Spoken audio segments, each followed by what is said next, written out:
Willkommen, liebe Freunde von Modellpilot EU. Hier sind wir jetzt mit Herrn Scholz. Lisa hat uns gerade verlassen und wir stehen hier vor der Cockpit SX9. Oder 7. Es gibt ja zwei Varianten, mit 7 oder mit 9 Kanälen, je nachdem, was zum Kunde passt, was er benötigt. Was zeichnet die SX denn genau aus? In erster Linie die vielen Innovationen, die wir hier im Vergleich zu unseren anderen Sendern jetzt hier reingebracht haben. Ich denke, optisch kann man sofort erkennen, das große Display, das wir hier unten haben. Da haben wir Augenmerk auf eine besondere Technik gelegt. Wir sprechen hier von einem transflektiven Display.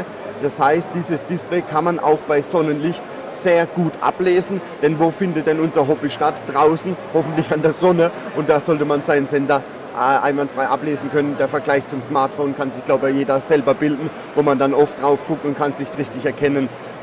Das ist hier also gegeben, man kann also hier wunderbar das Display ablesen bei Sonnenlicht. Das ist ein großes Merkmal. Wie funktioniert das denn genau von der Technik her? Von der Technik her haben wir hier oben einen Lichtsensor integriert, der detektiert, wenn Sonnenlicht da ist, also wenn es hell genug ist, dann geht die Displaybeleuchtung aus. Das spart Akku, so kommen wir auf bis zu 24 Stunden Laufzeit. Das wird auch direkt im Display auch angezeigt. Man weiß also, wie lange kann ich den Sender noch nutzen. Und dann kann das Sonnenlicht durch das Display quasi hindurchscheinen, wird hinten dran reflektiert und erhellt das Display dadurch, sodass es also dann auch hell erscheint und gut ablesbar ist. Im Hinblick der Software hat sich ja auch einiges getan. Ein paar Worte dazu. Von der Software her ist es so, dass wir hier mit verschiedenen Apps arbeiten, wie man das so schön inzwischen sagt. Die verschiedenen Apps, ich hoffe, man kann sie einigermaßen kennen, sind zum Beispiel ein Mischer-App oder ein Servo-Einstellungs-App, also verschiedene Bereiche, die man so am Sender hat.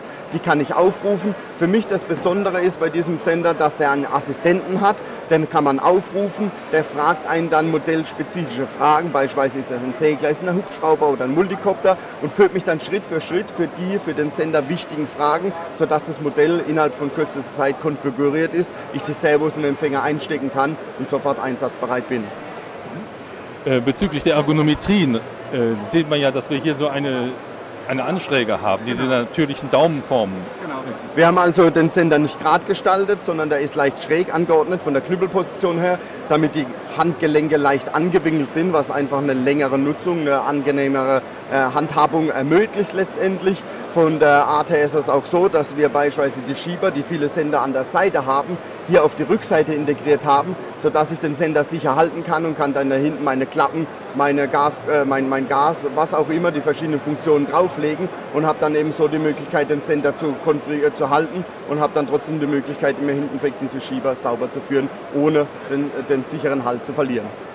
Ja, das Interessante ist so die relative Vorbelegung, die ja hier bei der SX da ist. Das macht ja die Handhabung unheimlich einfach und man kann ihn in die Ecke schmeißen und ein halbes Jahr später weiß man noch, wo alles ist. Nicht? Das ist die Philosophie, die wir auch schon bei dem Vorgängermodell für diesen Sender hatten. Dieser Sender hat fest vorgegebene Funktionen, beispielsweise hier links außen von Ihnen gesehen ist der Dual-Rate-Schalter, der ist bei uns fest zugelegt, sodass man immer wieder weiß, es ist ja auch aufgedruckt, welche Funktion habe ich wo belegt, dass wenn man auch ein Modell, was man vielleicht länger nicht mehr geflogen hat, sofort wieder in seine gewohnten Funktionen aufrufen kann. Ja, ja, hervorragend. Was gibt es in diesem Jahr noch an Updates?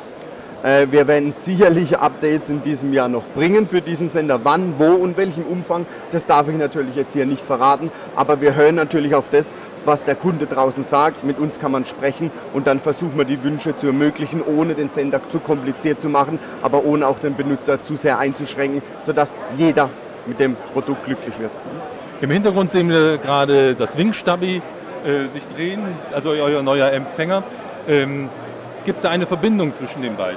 Das ist natürlich schon gegeben, dass wir das Wingstabi in diesen Sender und auch in die Prophet TX oder in die Royalix voll integriert haben. Das heißt, man kann sich die Kreiselempfindlichkeiten, die man am Wingstabi eingestellt hat, auf dem Display anzeigen lassen, als Sensorwert letztendlich. Und wenn man dann die Einstellung verändert, beispielsweise über die Drehgeberhiebe, dann sieht man immer den aktuellen Wert und kann sich auch die Informationen über die integrierte Sprachausgabe aufs Ohr oder über den Lautsprecher, der auf der Rückseite ist, ausgeben lassen.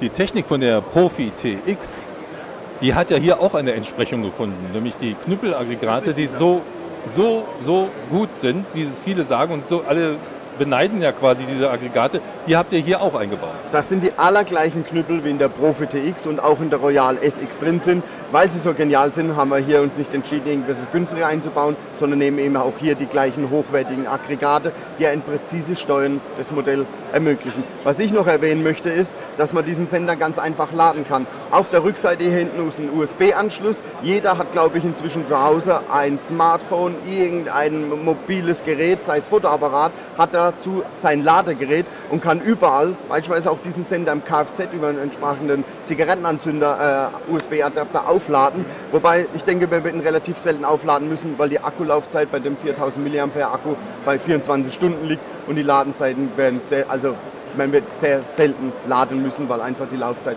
so schön lang ist.